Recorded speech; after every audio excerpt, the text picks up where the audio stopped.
रजीम बिस्मिल्लाहिर्रहमानिर्रहीम सल्लु अलल हबीबी अल्लाहुम्मा सल्लि अला सय्यिदिना व मौलाना मुहम्मदिन व बारिक वसल्लिम वसल्लि अलैहि। आयात लिखी हैं, मेरे साथ मिल के पढ़िए। बिस्मिल्लाहिर्रहमानिर्रहीम। फ़इन कज़्ज़बूका फ़क़द कुज़्ज़िबा रुसुलुम मिन क़ब्लिका जाऊ बिल बय्यिनाति वज़्ज़ुबुरि वल किताबिल मुनीर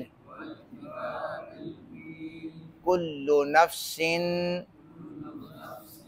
ज़ाइक़तुल मौत व इन्नमा तुवफ़्फ़ौना उजूरकुम यौमल क़ियामह फ़मन ज़ुहज़िहा अनिन नारी व उदखिलल जन्नत फ़क़द फ़ाज़ वमल हयातुद दुनिया इल्ला मताउल गुरूर। आगे एक आयत समाअत फरमा लीजिए। लतुब्लवुन्न फ़ी अम्वालिकुम व अनफुसिकुम वलतस्मउन्न मिनल्लज़ीना ऊतुल किताब मिन क़ब्लिकुम व मिनल्लज़ीना अशरकू अज़न कसीरा व इन तस्बिरू व तत्तकू फ़इन्न ज़ालिका मिन अज़्मिल उमूर। सदक़ल्लाहु मौलानल अज़ीम। तर्जुमा समाअत फरमाएँ। रब्बुल जलाल इरशाद फरमाते हैं, सो अगर ये आपकी तकज़ीब करें तो आपसे पहले कई अजीम रसूलों की तकज़ीब की गई है जो वाज़े निशानियाँ और आसमानी सहीफ़े और रोशन किताब लेकर आए थे।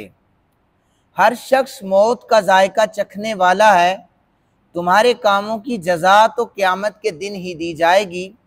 सो जो शख्स दोज़ख से दूर हो गया, जन्नत में दाखिल कर दिया गया, वही कामयाब है। दुनिया की ज़िंदगी तो सिर्फ धोखे का सामान है। बेशक तुम अपनी जानों और मालों में ज़रूर आजमाए जाओगे। जिन लोगों को तुमसे पहले किताब दी गई है, तुम इनसे और मुशरिकों से ज़रूर बहुत सी दिल आज़ार बातें सुनोगे। अगर तुम सब्र करते रहे और अल्लाह से डरते रहे तो ये ज़रूर बड़ी हिम्मत के कामों में से एक काम है। ये जो आयात हैं, इनमें सय्यद आलम सल्लल्लाहु अलैहि वसल्लम को एक तसल्ली दी जा रही है कि ऐ हमारे महबूब, ये जैसे आपको इज़ा दे रहे हैं, तकलीफ़ें पहुँचा रहे हैं, आपसे पहले कई अजीम रसूल आए जो सहाइब भी लेकर आए, किताबें लेकर आए। इन्होंने उन्हें भी सताया, उन्हें भी परेशान किया। इसलिए आप परेशान ना हुआ करें। इनका ठिकाना हमेशा के लिए जहन्नुम अल्लाह ने बना दिया गया है। फरमाया कि कुल्लु नफ्सिन ज़ाइक़तुल मौत, हर नफ्स ने मौत का जायका चखना है और तुम्हारे कामों की जज़ा तो क़यामत के दिन दी जाएगी। कुफार ये कहते थे कि अगर ओहद के मैदान में मुसलमान हमारी सुन लेते, ना जाते तो शहीद ना होते, अगर ना जाते तो बच जाते, चले गए तो शहीद हो गए। कुरान ने उनका जवाब ये दिया कि हर नफ्स ने मौत का जायका चखना है। अगर कोई ओहद के मैदान में ना जाता तो मौत लिखी होती तो वो भी मारा जाता। कोई भी हमेशा जिंदा रहने के लिए नहीं आया, एक ना एक दिन उसने मरना है। हाँ, तुम्हारे मरने और ओहद के मैदान में मरने वालों में फ़र्क ये है, उन्होंने शहादत का रुतबा पाया, अब वो अल्लाह की बारगाह में जिंदा हैं, उन्हें कब्र में रिस्क भी अता किया जाता है। फरमाया, सो जो शख्स दोज़ख से दूर किया गया, जन्नत में दाखिल कर दिया गया, वही कामयाब है। और याद रखें, इंसान का एक ही मकसद है कि वो दोज़ख से दूर हो जाए, जन्नत के करीब हो जाए। हज़रत अबू हुरैरा रज़ियल्लाहु ताला अन्हु बयान करते हैं, सय्यद आलम सल्लल्लाहु अलैहि वसल्लम ने फरमाया, जन्नत में एक कोड़े जितनी जगह ये दुनिया व माफिहा से बेहतर है। आपको मैं मिसाल दे देता हूँ, ये बड़े बाजार होते हैं ना, बंदा कहता है मुझे इतना सा ठिया मिल जाए ना, मैं लाखों कमा लूंगा। चूंकि यहाँ पर लोगों की आमदोरफ्त ज्यादा है, चीजें बिकती ज्यादा हैं, लिहाजा मुझे छोटा सा स्टॉल भी मिल जाए तो मेरी जो तिजारत है वो अच्छी चल जाएगी। फरमाया कोड़ा कितना सा होता है जो मारा जाता है, इतना सा होता है। कहा जन्नत में इतनी जगह भी किसी को मिल जाए ये दुनिया व माफिया से बेहतर है। हम इतनी जगह के लिए तो कोशिश कर सकते हैं ना, जो उतनी भी नहीं कर सकते, इतनी के लिए भी हम कोई परेशान नहीं है। पता है जो जितना बड़ा गुनहगार होता है तो वो यही कहता है कि देखा जाएगा, मरेंगे तो। सवाल अल्लाह की बारगाह में कोई सोच सकता है कि वो उसकी बारगाह में सवालों के जवाब दे लेगा? जहां पर हजरत आदम अलैहिस्सलाम सर झुकाए हुए खड़े होंगे, बड़े बड़े अंबिया खामोश खड़े होंगे, वो कहार जात जब्बार जात उसका जलाल होगा, तो वहां पर मेरे और आप जैसा एक आम सा मुसलमान जिसे अपनी नमाजों पर एतमाद नहीं है, अपनी इबादत पर एतमाद नहीं है, ये कह रहे जवाब दे लेंगे, देखा जाएगा।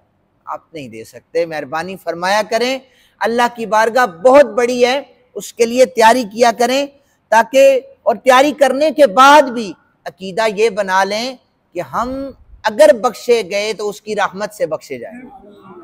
ये हमारा अकीदा है, ये हमारा नजरिया है।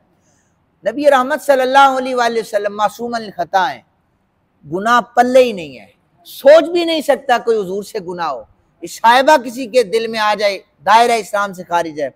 हजरत अबू ज़ैफ़ा कहते हैं, और ये सुनन निसाई शरीफ के हदीस पाक है, हुजूर जब जब अज़ाब कब्र की और अल्लाह के कहर की आयात पढ़ा करते थे, आंखों से आंसू जारी हो जाते थे, पनाह कि हम अपनी आखिरत को संवार सकें। फिर फरमाया कि बेशक तुम अपनी जानों मालों में जरूर आजमाए जाओगे।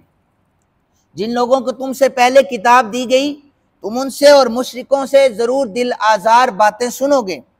यहाँ पर भी एक तसल्ली दी जा रही है सय्यद आलम सल्लल्लाहु अलैहि वसल्लम को, तुम्हें तकलीफ पहुंचाते हैं, पहले भी पहुंचाते रहे और बाद वाले मुसलमानों को भी खबरदार कुरान कर रहा है कि क़यामत तक आने वाले मुसलमानों को ये बताया जा रहा है कि कुफार तुम्हें सताते रहेंगे, यहूद और नसारा तुम्हारे ऊपर हमले करते रहेंगे, कभी नामूसे रिसालत की आड़ में, कभी इस्लाम की आड़ में, कभी कुरान पाक को जलाया जाएगा, मुख्तलिफ किस्म के हमले होते रहेंगे। लेकिन याद रखना, तुम मुसीबत की तैयारी करके बैठे रहना।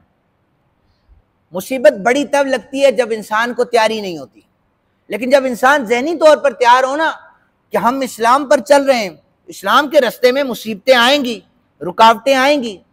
आप तारीख उठा के देखिए अंबिया की, सहाबा किराम की, जिन्होंने इस्लाम के रास्ते पर कदम रखा, मुश्किलात उनका सामना करती रहती हैं, फिर वो मुश्किलात के भंवर से निकल आते हैं। जन्नत इतनी आसान तो नहीं है। सूली पर सहाबा किराम को लटकाया गया था, हजरत अम्मार बिन यासिर की वालदा को 2 हिस्सों में तकसीम कर दिया गया था और सहाबा किराम को सूलियों पर लटका कर चीर दिया गया। हजरत यहया अलैहिस्सलाम को, हजरत ज़करिया अलैहिस्सलाम को, अंबिया अलैहिस्सलाम को आरों से चीरा गया है, लेकिन उनके एक एक जिस्म के टुकड़े से अल्लाह वहदहू लम यज़ल की वहदानियत की सदाएं आती रही। एक ये मुश्किलात थी। ये मुश्किलात ये नहीं है कि आप ठंडी मस्जिद में आकर नमाज पढ़ें और सर्दियों में गर्म पानी से वुजू करें, कहते टाइम नहीं है, नमाज पढ़ने का वक्त नहीं है। ये कोई मुश्किलात नहीं है। इस्लाम पर चलना इस दौर में इंतहाई आसान है। वो दौर ऐसा था जब इस्लाम पर चलना मुश्किल हुआ करता था। करबला के रेगजारों पर इमाम हुसैन अलैहिस्सलाम सजदा कर रहे हैं, पता है तलवारें सर पर हैं, लेकिन वो सजदा कर रहे हैं, वैसा सजदा करें। वो सजदा जो सहाबा किराम ने किया था, जो औलिया इज़ाम ने किया था। अल्लाह से दुआ किया करें, अल्लाह ताला हमें ऐसे सजदे करने की तौफीक अता फरमाए। यानी एक दिन अगर मैं मिसाल दे रहा हूँ, बाहर नमाज पढ़ लेना तो जनाब किसी के घुटनों में दर्द है, ये कारपेट सख्त है, इसके नीचे नमदा बिछाया जाए ताकि हम नरम जगह पर सजदा करें। ये मैं सुनता हूँ ना ये बातें, इसलिए आपसे अर्ज कर रहा हूँ, थोड़ी सी मुश्किलात बर्दाश्त किया करें, थोड़ी सी मुश्किलात बर्दाश्त करने की कोशिश करें। अल्लाह ताला से दुआ है, अल्लाह ताला हम सबको दीन मुस्तफ़ा करीम सल्लल्लाहु अलैहि वसल्लम पर चलने की तौफीक अता फरमाए।